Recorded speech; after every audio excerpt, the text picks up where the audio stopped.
O anime começa em um dojo onde estudantes praticavam tiro com arco. Quando Makoto volta para casa depois de um bom banho, ele é teleportado a um espaço diferente. Uma bola de energia fala com ele e ela se transforma em um homem e seu nome é Tsukuyomi. Ele quer fazer de Makoto um herói, entregá-lo a uma deusa de outro mundo. Os pais de Makoto haviam feito um pacto com a deusa e vieram de outro mundo para o Japão. Eles concordaram em um dia dar a ela o que fosse mais importante para eles. Caso Makoto não fosse a deusa, uma de suas irmãs iria no lugar dele. Makoto aceita ir a outro mundo e se tornar um herói da deusa. Antes de Makoto ir a outro mundo, Tsukuyomi o avisa para tomar cuidado com a deusa. Makoto é levado até o outro mundo. Lá ele se encontra com a deusa. Quando ela o olha, começa a rir, o chama de patinho feio e diz que uma imúndice como ele deve ficar nos confins de seu mundo. Ela dá a ele somente poderes de linguagem, então ela o joga de uma altura muito alta. Enquanto ele caía, Tsukuyomi aparece e fala que neste mundo ele tem muito poder por conta das limitações que a Terra fazia com seu corpo, e como a deusa o privou de seu papel como herói, ele é livre para fazer o que quiser. Então Tsukuyomi, já sem poder, desaparece.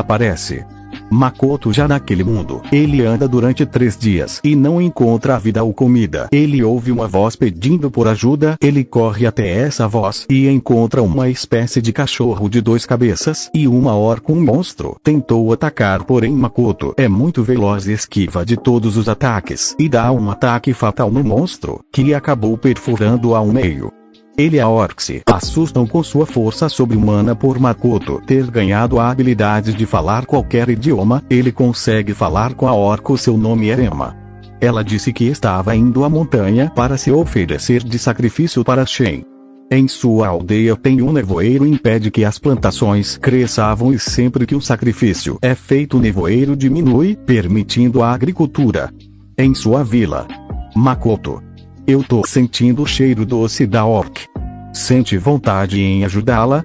Ela leva sua vila, onde ele finalmente come alguma comida. Makoto se impressiona com a magia que Emma estava usando para trazer a comida. Ele, interessado na magia, pergunta se ela poderia ou ensinar. Ela ou ensina uma frase que faz sua magia aparecer. Ela pede para ele imaginar uma bola de fogo. Ele com muita facilidade arremessa. Então eles vão medir o nível de Makoto. O nível de Makoto era de apenas 1. No dia seguinte, ela vai até o quarto de Makoto. Encontrar ela, veio uma carta sobre a mesa. Na carta dizia que ele iria cuidar da situação de Shen. Makoto, no caminho à montanha, decide praticar sua magia. Ele imagina um arco em fogo. Então ele vê uma estrutura e decide a usar como alvo. Seu tiro provoca uma grande explosão no alvo. Aquele alvo era a entrada da moradia de Shen. Makoto, sem querer, acabou derrotando todos os servos dela.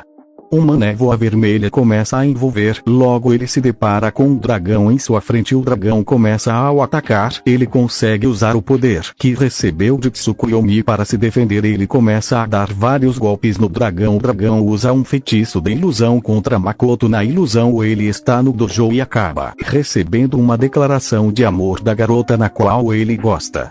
Ele fica muito nervoso quando ela se aproxima e fala como ele se lembra do passado. Então ele se toca que aquilo não é real, pois naquele momento ele fez a Segawa chorar. Após ele entender como o poder que ele recebeu de Tsukuyomi funciona, ele cria um espaço em volta dele onde ele tem controle e também fortalecer as coisas que ele quiser. Ele desfazer a magia do dragão. O dragão então pede para que ele pare de lutar e disse que seu nome é Shen. Após Shen ter visto as lembranças de Makoto, ela sugere a ele um pacto. Em um pacto, ambas as partes recebem poderes, dependendo da força relativa a uma outra. Makoto aceita o pacto. O seu poder era tão forte que Makoto ficou com 80% de vantagem no pacto. Quando terminaram de fazer o pacto, o dragão vira uma bela moça em roupas japonesas. Shen explica a ele que a parte mais fraca do pacto assume uma aparência da dominante. Shin estava interessada nas novelas que Makoto assistiu. Ela abre um portal, leva Makoto a um subespaço onde ela controla. Quando entram, Shen fica impressionada como o pacto entre os dois fez o lugar mudar tanto. Até algumas plantas do mundo de Makoto haviam crescido lá. Makoto pensa que seria uma boa ideia criar uma cidade lá. Makoto pergunta a Shin sobre os sacrifícios dos orcs. Ela diz que é apenas apenas um mal-entendido. Quando os dois saem do subespaço, avista Emma dizendo para Makoto não enfrentar Shen. Diz a Emma que ela fez um pacto com Makoto. Joga suas escamas para Emma acreditar que ela é mesmo Shen. Emma, assustada, acaba desmaiando na vila dos orcs. Eles comemoravam o fim do nevoeiro que os impedia de praticar sua agricultura. Shen conversava com o orc que comandava na vila e ele disse que queria agradecer formalmente a Makoto. Shen diz que só existe uma forma para eu agradecer. No dia seguinte, os orcs haviam arrumado as malas para morar no santuário de Makoto. Shen. Makoto pergunta a Shen o que significava aquilo. Ela mesmo diz que foi ele quem deu a ideia de criar uma cidade no seu subespaço. Logo um clone de Shen aparece e ela cuidaria da segurança do subespaço. Os orcs juram que serão leais a Makoto, seu salvador. Shen teleporta os orcs para o subespaço e diz que irá construir, junto de Makoto, uma cidade nunca vista antes. Dias se passam desde que os orcs começam a morar no subespaço. Makoto estava praticando magia em sua tenda, enquanto Shen assistia às novelas. Nas lembranças dele, Shen decide criar uma TV e CDS para gravar suas lembranças. Enquanto Makoto andava pelo subespaço, ele vê que alguns orcs estavam com dificuldade para cortar uma árvore. Estava atrapalhando na construção da casa de Makoto. Ele corta a árvore com uma faca. Os orcs ficam impressionados com a facilidade que ele teve. Ele vê que orc tinha se cortado, então ele o cura sem usar mana. Enquanto Makoto cortava outras árvores, ele se cortou sem querer, porém sua habilidade de cura não funciona nele mesmo. De repente Shen aparece com a mão nos braços, dizendo que o subespaço estava sendo atacado. Shen olha para a mão de Makoto e vê seu fermento. Por conta do cheiro de sangue do fermento, ele acabou atraindo criatura que atacou o subespaço. Ela é conhecida por sua grande fome. Ela devora tudo pela frente. Makoto começa a batalhar contra ela. Como ela é uma aranha, ele pensa que seu ponto fraco seria fogo, então Makoto usa todas as suas magias de fogo. A aranha parece ter gostado de ser ferida, por eles voltam a lutar. Ela acaba ferido e mordendo Makoto. Se irrita com ela e faz mega magia de explosão. Ele solta várias bolas de fogo na aranha. Após conjurar um arco de água, solta uma flecha de água tão poderosa na aranha que destrói montanhas. E logo Makoto desmaia. A aranha ou agarra Shen corre para salvar Makoto, mas a aranha acabou se apaixonando por ele por ela ter apanhado bastante. Shen arranca Makoto das garras da aranha. Shen olha para a aranha e pergunta se ela também não quer se tornar serva de Makoto. Shen disse que se a aranha fizesse um pacto com ele poderia dormir com ele. Quando Makoto acorda e olha para o lado, uma garota o chama de mestre. Ele pergunta quem ela é. Ela era a Aranha Negra, que acabou fazendo um pacto com Makoto sem ele saber e ganhou forma humana, e diz que irá servir ele pelo resto da vida com seu corpo e alma. A aranha estava disposta a fazer tudo o que Makoto pedir. Makoto fica revoltado por terem feito um pacto sem pedir a ele antes. Ou a não pergunta a Makoto se poderia trazer seu povo para morar no santuário dele. Makoto diz que sim, mas tinha condições. Os anões deveriam ajudar a planejar a cidade, fazer armamento, já que anões são muito bons na produção de armas. Enquanto Makoto procurava por alguma cidade humana fora do subespaço, Shen o chama para dar nomes a ela e a aranha, já que as duas agora se tornaram servas dele. Elas querem novos nomes. Makoto dá Shen o nome de Tomo e a aranha recebe o nome de Mio. Ela fica muito feliz com o nome que recebeu. Logo depois, o povo da cidade estava reunido. Mio e Tomo e Aio apresentavam os novos povos de sua cidade. O líder dos anões se apresenta a Makoto e diz a ele que ele nem parece humano, e pergunta se ele estava encarregada de alguma missão da deusa.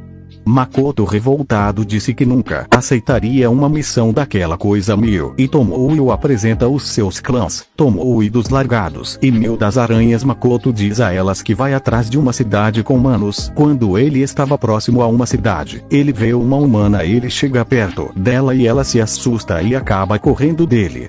Makoto fica se perguntando por que ela fugiu dele. Perto do portão da cidade, ele vê as pessoas prontas para combate. As pessoas da cidade começam a atacar, então Makoto vai embora de lá.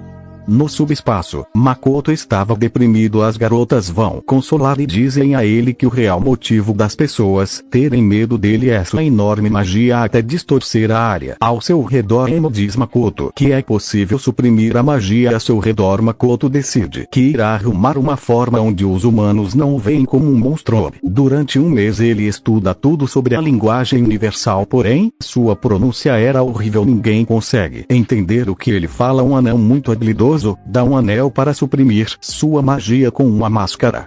E junto de Mio e Tomoe, ele entra na cidade dos humanos sem problemas. Uma garotinha a observava de longe. Eles vão até uma guilda. Lá medem o nível de Tomoe e Mio. Porém os pergaminhos só conseguiam medir até o nível 400 e tiveram que usar pergaminhos mais potentes. O nível de Tomoe é de 1320 e o de Mio é 1500. As duas passaram a ocupar a posição mais alta da guilda. O nível de Makoto ainda era de apenas 1. Eles vão até uma pousada passar a noite no quarto deles. Makoto pede para Tomoe ficar de vigia na pousada, pois havia pessoas o seguindo. Makoto e Mio, enquanto saíam juntos, uma garotinha chegou até eles. Mio, com tom de voz ameaçador, pergunta o que ela quer. Makoto repreende Mio por tratar uma criança daquele jeito. Makoto pergunta à criança o que ela queria e ela o abraça chorando. Eles a levam até a pousada. A criança disse que ela e sua irmã decidiram morar durante um tempo na cidade, e sua irmã um dia saiu à procura de emprego e nunca mais voltou. Enquanto Tomoe vigiava, alguns saqueadores tentavam roubar a carroça de Makoto. Tomoe, que estava lá, não deixa eles roubarem algo e acaba lutando com os bandidos por sua força ser muito alta. Ela acabou matando quase todos sem querer e capturou uma mulher para interrogá-la na pousada. Garotinha da Makoto, o retrato de sua irmã Makoto. Enquanto as extrair informações das lembranças da bandida, estava com um olhar tenebroso e assustou até mesmo as garotas. Ele manda elas irem resgatar a irmã da garotinha. O retrato da irmã da garotinha se parecia muito com uma garota que Makoto gosta. Isso fez ele ficar com aquele olhar quando a garotinha andava com a carroça ao lado de Makoto pela cidade. Ela disse que tem algo a fazer e fala que já volta. Makoto ativa uma magia de rastreamento e descobre que a garotinha estava ajudando os bandidos e que na verdade a irmã dela estava endividada e por isso aprenderam. Então a garotinha deveria roubar Makoto para pagar as dívidas de sua irmã. Mio e Tomoe chegam à cela onde a irmã da garotinha estava presa. Mio cura os machucados dela e disse que estavam ali para salvá-la. Eles encontram um aventureiro mais forte da guilda junto com seus capangas. Aventureiros pede para as duas se juntarem ao grupo deles. Elas recusam com aventureiros. Começa a zombar de Makoto dizendo que ele é apenas um nível 1 e que não fazia sentido as duas o seguirem. Mio e Tomoe bravas começam a brigar com os bandidos. Elas atacam todas à sua frente. O aventureiros tenta fazer um refém, porém acabou não dando muito certo. Tomoe e Mio começam a discutir e destroem tudo para mostrar quem é mais forte e acabaram destruindo a cidade inteira. Como as duas destruíram a cidade, eles teriam que refazer seu registro como aventureiros. Makoto diz a Tomoe para partir em uma jornada para melhorar suas habilidades como um grande samurai das histórias japonesas. Ela caiu na isca de Makoto e foi em uma jornada. Makoto com as duas irmãs e Mio e outros aventureiros e não tinha onde ir. Estavam juntos em uma carroça em direção a uma cidade longe dali. No caminho, eles enfrentam alguns monstros. Makoto, usando seu arco, deixa os aventureiros que o acompanhavam impressionados por alguém, levam como ele derrotar tão facilmente os monstros. Quando eles chegam na cidade, dividem os materiais que conseguiram pelo caminho e refazem os registros de aventureiros em uma guilda. Makoto vê uma missão interessante no mural e pega para ele. Makoto e os aventureiros vão comer juntos para se despedir. Eles beberam muito e acabaram alcoolizados. Enquanto comiam, uma aventureira diz a Makoto que haviam mau rumores sobre a missão que ele havia pego, o que era para ele tomar cuidado. Quando Makoto e Mia vão à pousada, Mio pensou que seria a hora perfeita para uma atividade proibida com Makoto. Ela esperou Makoto tomar alguma atitude, porém ele só foi dormir mesmo. No dia seguinte eles voltam da subspace. Os anões artesãos queriam mostrar algo a Makoto. Eles fizeram armaduras para Makoto, o que ele não gostou das armaduras e sim de um sobretudo. Ele mal colocou o sobretudo e começou a rasgar por conta do alto quarto poder de Makoto, o anão diz a ele que vai fazer outro traje ou mais resistente, então Makoto sai do subspace e vai começar sua nova missão.